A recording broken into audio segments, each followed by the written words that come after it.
Сәлеметсіздер ме, балалар? Бүгін бізде 25 ақпан. Сабақтың тақырыбы «Әжемнің айраны тәтті». Тема сегодняшнего урока «Бабушкин кефир сладкий».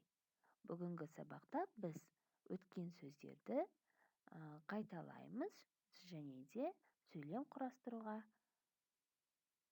жаттықтырамыз.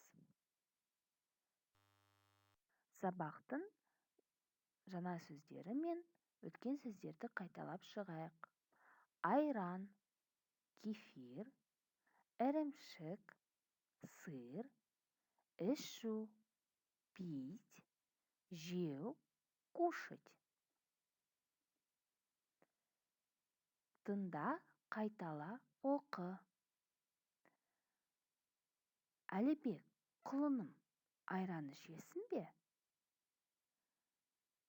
Я, әже, ішемін. Міне, құлыным, айран өте дәмді. Рахмет, әже. Ас болсын, құлыным. Әлібек, құлыным, айран ішесің бе? Әлібек, жеребенок мой, ты будешь пить кефир? Да, бабушка, буду пить. Міне, құлыным, вот жеребенок мой. Айран өте дәмді. Айран очень вкусный. Рахмет, әже. Спасибо, бабушка. Ас болсын, құлыным.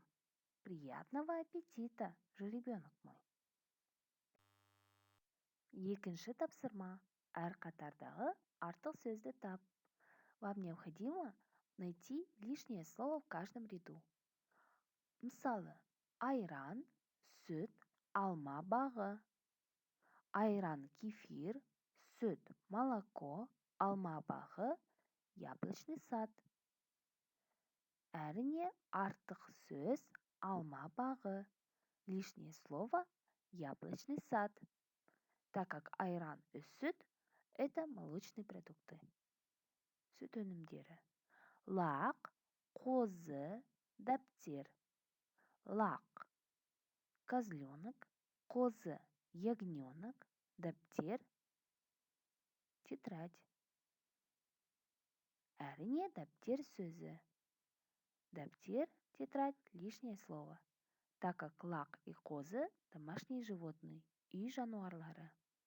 Ребята, определите вы следующие два ряда. Какое же лишнее слово?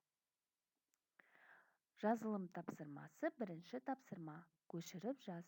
Первое задание необходимо выполнить письменно. Переписать данные предложения. Ребята, обратите внимание на окончание.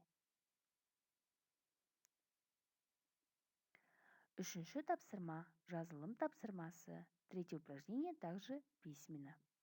Суреттерге қарап, сөйлемдерді аяқтап жазыңыздар. Посмотрите на картинки и закончите предложение.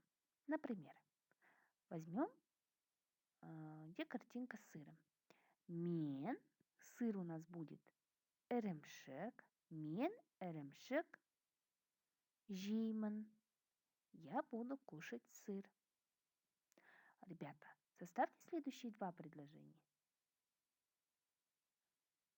Осымен бүгінгі сабақ аяқталды. Рахмет, сау болыңыздар.